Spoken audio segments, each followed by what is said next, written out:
Welcome to Indian Tech Icon Spotlight, where we share inspiring stories of tech leaders who lead with impact.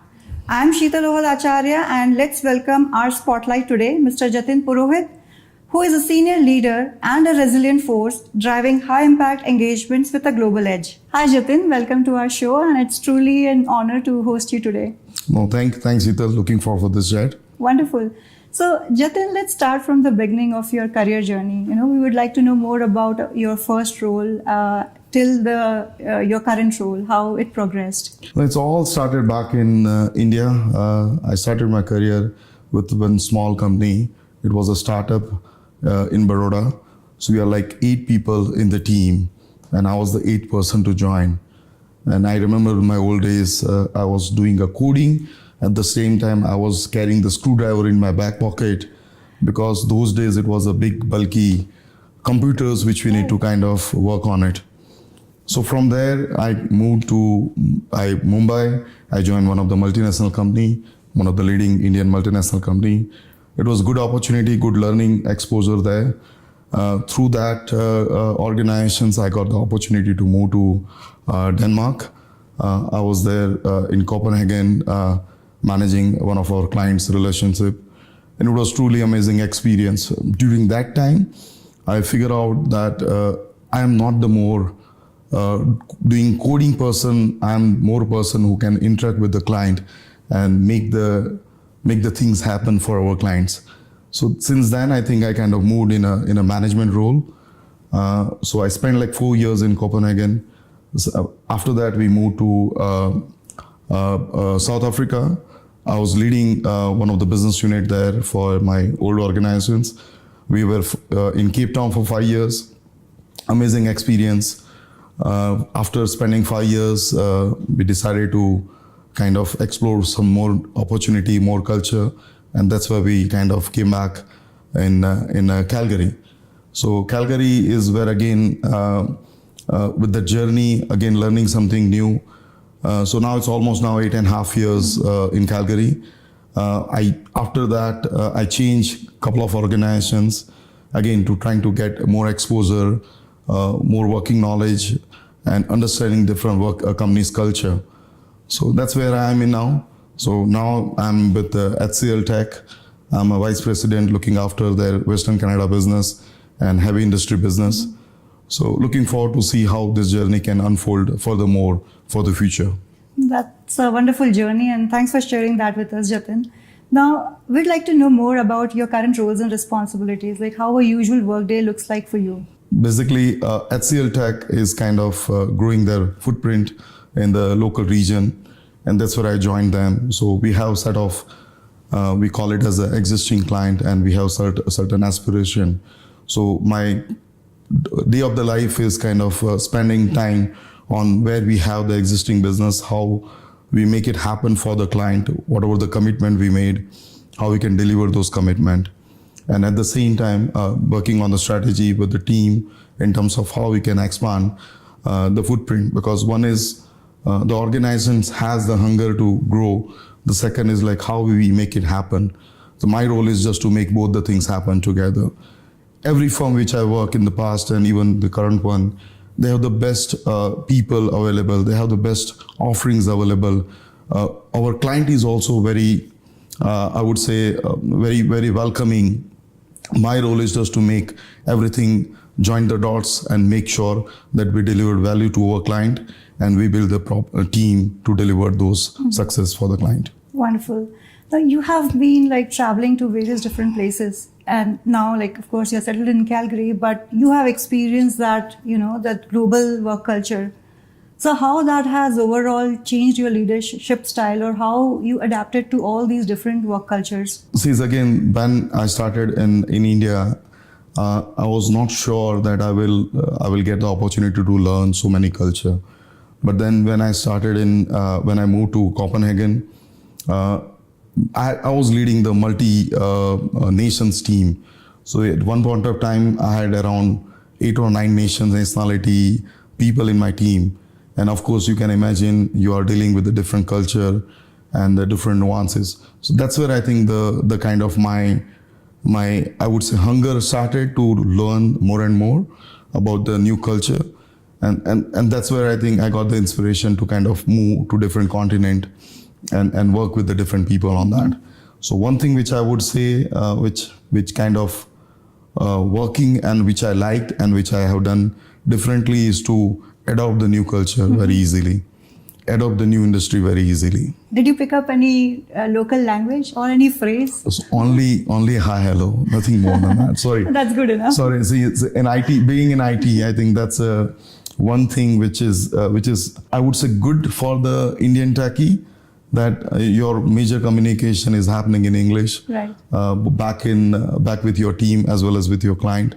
So, but yeah, I didn't pick up any language, but I kind of enjoyed the different culture for sure. Absolutely. And thanks for sharing that journey with us, Jatin. So, Jatin, you mentioned now it's been 8 years in Calgary. So, how you have seen the Calgary market evolving all those years, especially on the tech side, especially with all AI and cloud coming in. How do you see the energy sector evolving? No, that's a great question, and especially if I don't only just mention from the IT standpoint of view, but Indian techies in IT. I'll just cover on both the side, which is my point of view on that. So no, it's evolved. It's evolved a lot, I would say. When I landed, number of techie in this city was very minimal. And also when you try to interact with the client, you have to give them the long introductions in terms of why Indian tech is relevant in this market. That has changed now. So that has changed on both the dimension. One dimension being the recognitions of the Indian talent in this city versus the client also take it in a positive way. So in both the sides, I've seen growth. Number of resource or the tech, the number of people which were there earlier versus what we have today has grown significantly on that.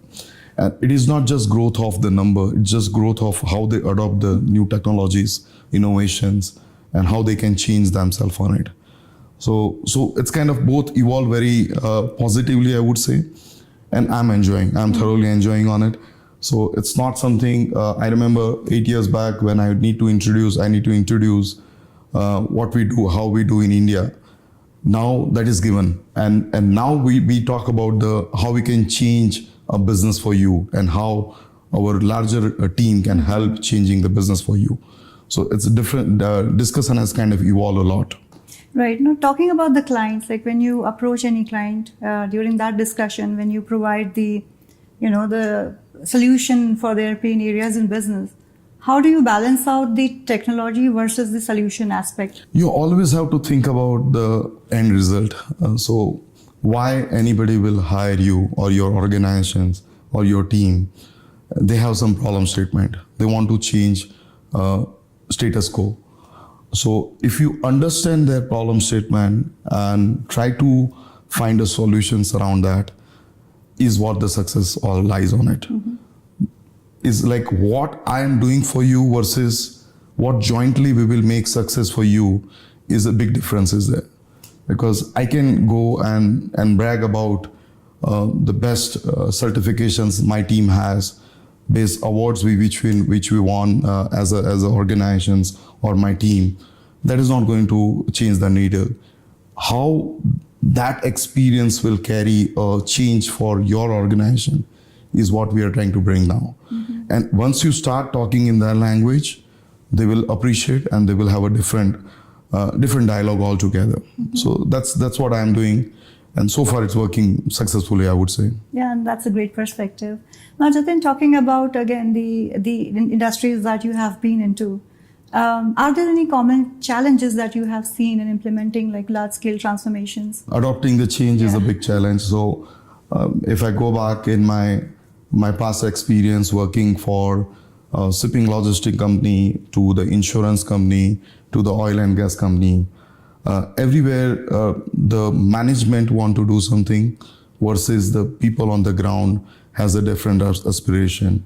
They have their day life, their work life. They need to balance out day life, work balance, and also they are worried about their job security. So with all those nuances and aspect, how you can create the win-win situations and make this adoption of the change very easy is where I think we need to focus. And and that's where I think we kind of make that happen for the client.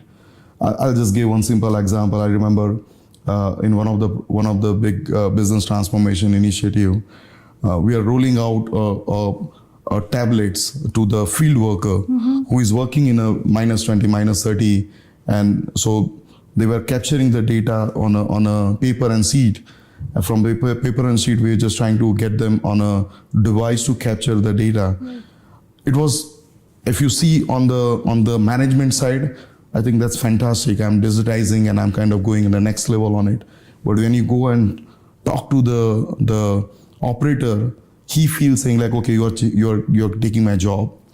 So how you can bridge that particular gap, make them enabled in terms of saying like, no, we are not here to take your job. Rather, we are here to make your life easier, more kind of, adopting the new technology. So that part is something I think, which is, I would say, I've seen you go no matter which country, which culture, is always difficult. And while we adopt the new technologies, how we make that particular bridge happen is very critical. No, very well explained. I think the change is what I think people are sometimes reluctant about. And taking away the job, that's, I think, one of the common fear that most of the people have. But obviously, that's not the case. But thanks for giving that wonderful explanation. Now, let's talk, Jatin, a bit about the Calgary market. How you have seen the skill sets evolving in Calgary, especially when we talk about AI and cloud. How do you see that shift happening? So this AI and cloud has kind of came as a big buzzword, but at the same time, what I've seen, I think the techies team adopt well.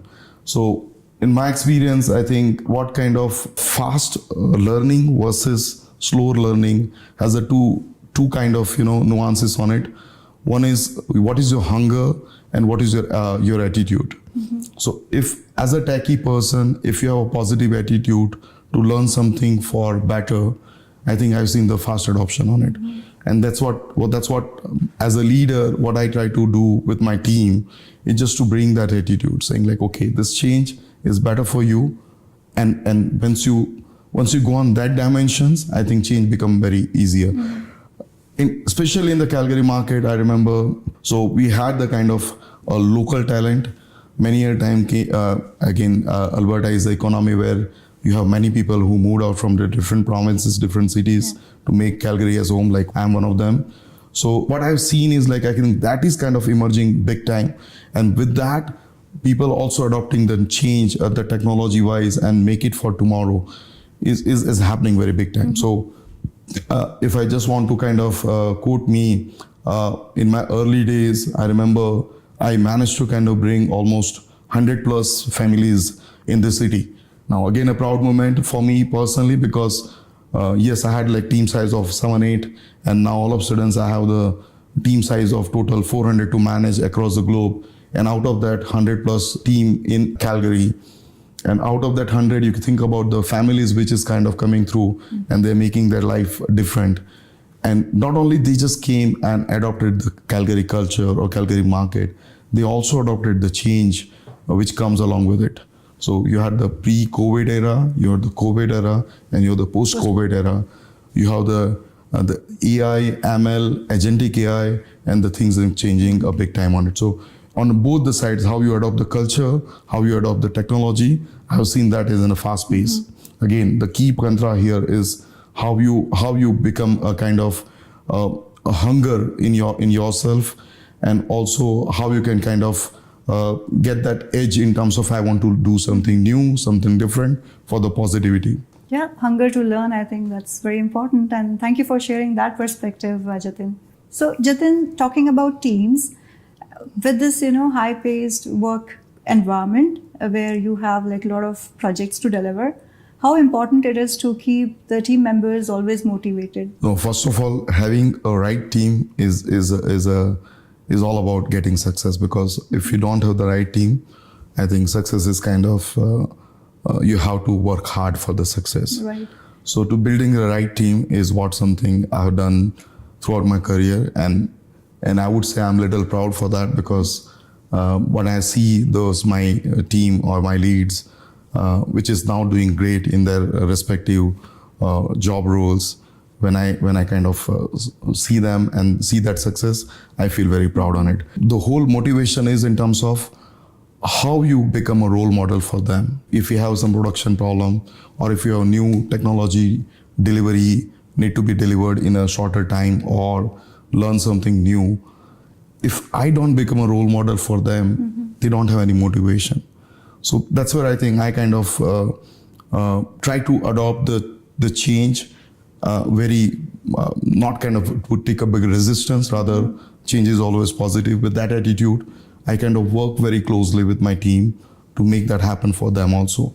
Now, I'm the kind of lead who'd like to kind of make a team happy. Now, when I say team happy, that doesn't mean that, okay, they want to take the breaks and vacations and I grant them. It's not like that. It's like, if I want to be successful, each individual in my team member has their own personal aspiration, their professional aspirations, how we can build the journey to achieve both the objectives. And once that happens, you have the happy team. Once you have the happy team, you have the happy client, and your life becomes a little easier. Right. So you talked about picking the right team, right? So what are the core qualities that you look for when you hire a team for any of your projects? An IT field, I think you have a number of technologies which you need to work on it. So of course, I am not expecting a Superman that who knows any and everything on it. So my selection criteria, or rather team building objective, is I have the bit of relevant experience or relevant technology knowledge. And then I go for the kind of people who has a hungerness. Because if people has a hungerness, they will adopt the change and they will make a difference very easily on that. So think about the ChatGPT world or the AI world. Few years back, it was not exist. Now all of my team member is kind of talking about the AI. And do you think like, okay, they learn that in the university or the colleges? No. So the team who carried that learning or hunger in their life, I think those team members become successful on that. So my whole selection of the team, or building of the team, or creating the culture within the team is all surrounding on how you can adopt the change and have the hunger and right attitude to kind of adopt the change and build a positive team, I would say. Jatin, what would be one piece of advice if you have to give to the aspiring leaders in tech so that they can flourish in their career? In the tech, what we do is we make the change. So any and everybody has to think about why they want to make the change and how they will make the change. So if this both is adopted by the leader positively, I think that leader will have a success for sure. So one piece of advice I would say is think tomorrow and think about what you want to achieve as an outcome and drive that outcome, and success will follow. That's a wonderful piece of advice. Thanks for sharing that. Jatin, now we talked about your career progression, we talked about your leadership style, we talked about technology. Now, we would like to know more about your hometown, your early days where you were born. So how that, childhood was for you, or what are the values that you still carry from your childhood? So I born in Himmatnagar, hometown. My hometown is Himmatnagar, which is in Gujarat. Typical Brahmin family. My dad passed away at the very early age, so my mom helped us to kind of, she had her own struggle. At the same time, she made sure that me and my brother, they have their own respective goals, and their career is kind of progressing very well on that. So it was nice, fantastic days, I would say. Made a good friends in the young while I was a kid. And a few of them are still kind of, we are chatting on an everyday basis on that. So I kind of enjoy that interactions, I would say. But the whole changes happened because I was not at all a computer field guy or IT guy. I was more, when I did my undergraduations, I did my BSc in chemistry. So I was a BSc chemistry guy. And I remember one day I was sitting on a bench close to my home, and one of my neighbor's son, I just asked him saying like, okay, man, what are you doing? Because he was in Dubai that time. He's like, no, I done this CDAC, and after that I got the opportunity to work in IT. I said like, okay. that sound interesting. And from there, I just pick up the newspaper, and I found out there is applications going on for the CDEC admissions. And then I started doing a research in terms of how to get into the IT. So from chemistry background to get the post-graduations in IT, and then started working in IT role. It's kind of, I would say it's a two different world I have seen from my initial days in the college life, and then what I'm doing today. So that has been inspiring. So CDAC reminded me of Pune. Did you do CDAC from Pune? So it's a Pune, but I think it was in Baroda. They have the institute, okay. So I done from Baroda Institute. Wonderful. Can you share a bit about your college days? Like what kind of student you were? Were you like very focused on studies? Oh, on yeah. Extracurricular activities? In my undergrads, which is the chemistry, which I did, I think you can imagine in those days, I think where the engineering is very not easy to kind of get into. Medicines also like that, not easy to get into. There is no or very minimal private colleges were there, so you always have to study in a government colleges. So you have the bunch of friends who is like you. Yeah. Yes, I didn't get a good marks in my 12th, and I'm not doing engineering, so I'm doing a BSc. But that was a kind of wake up call for me. I said like, okay, man, I think I missed one boat. I don't want to miss the another boat. So throughout my college career, I was one of the, I would say, bright student, because I was coming always the first in my college. So that was a wake up call in terms of I could not get an admission in my engineering and how to do BSc, and I kind of done it very well. And since then, I think I selected my career path on doing a lot of research in terms of going double deep into what is next? What is next? Why I want to do this? Why not this? Asking those self questions and finding the self answer is what something is helping me. So I always like to kind of, so simple as simple, I want to get the PR. Can I go to agent? So my approach is not to go to agent. Do your own research, find out, and do it yourself.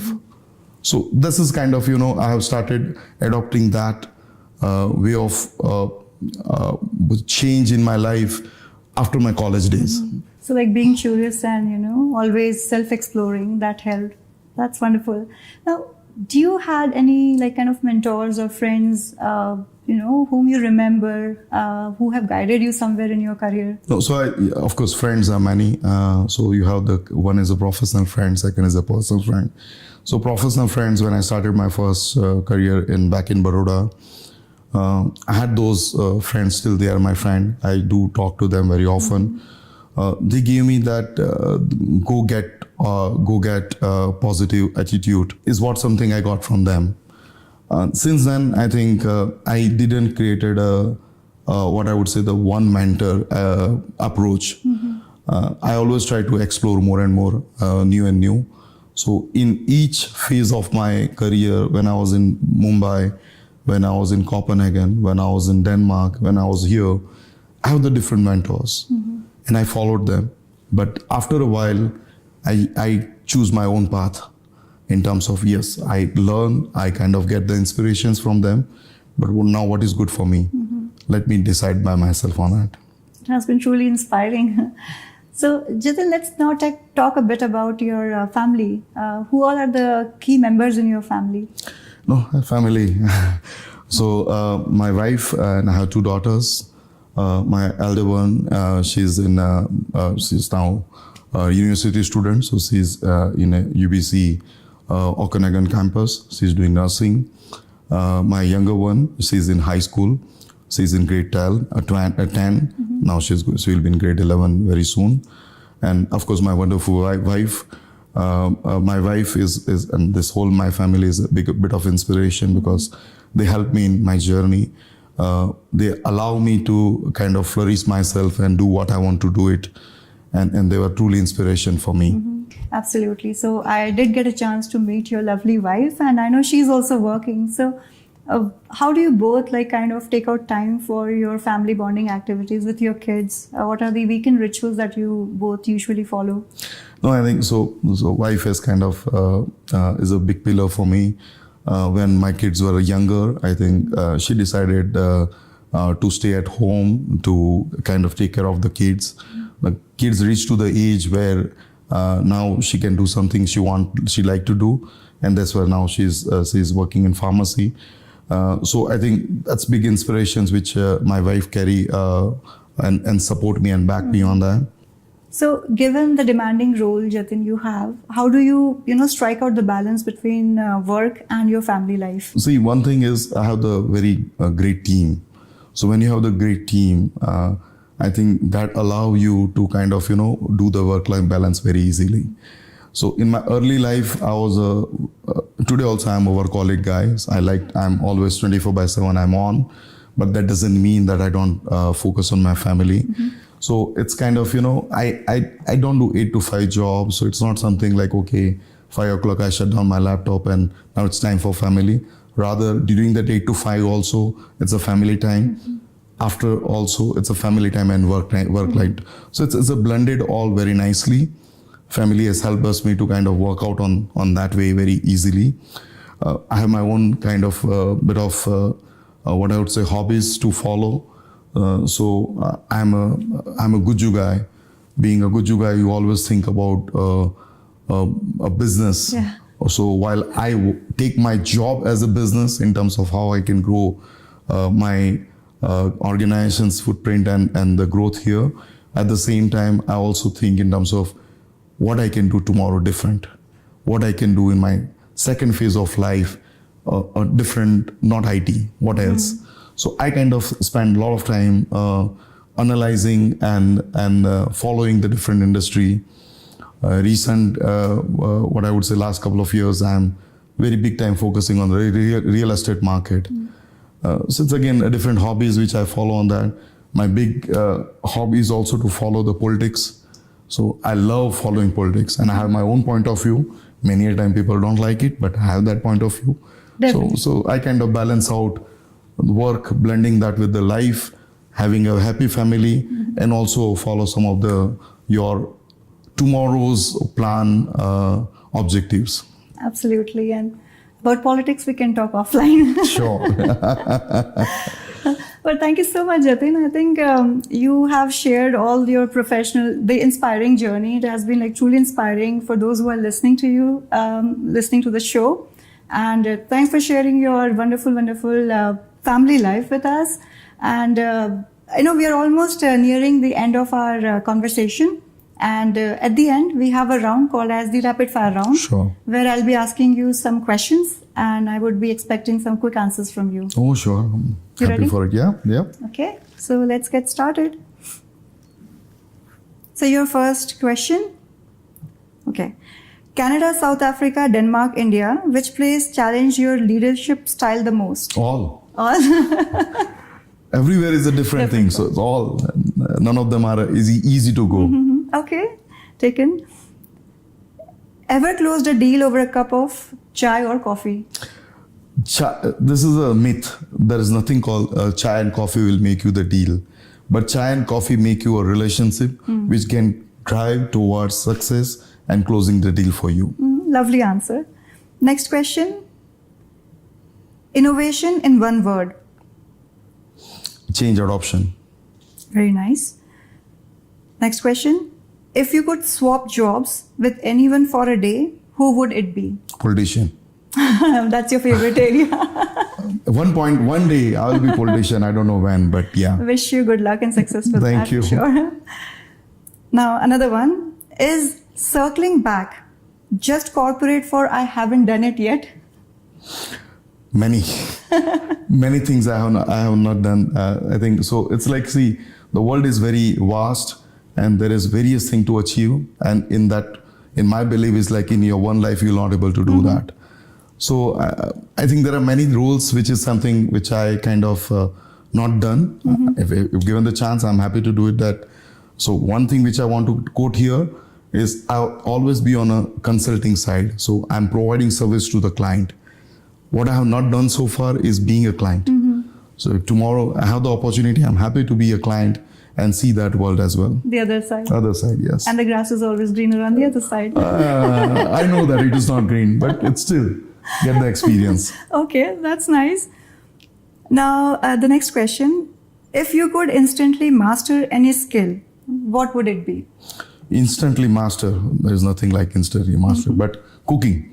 I tried my little bit here and there, but one day it's nice taste, the second day is not nice taste.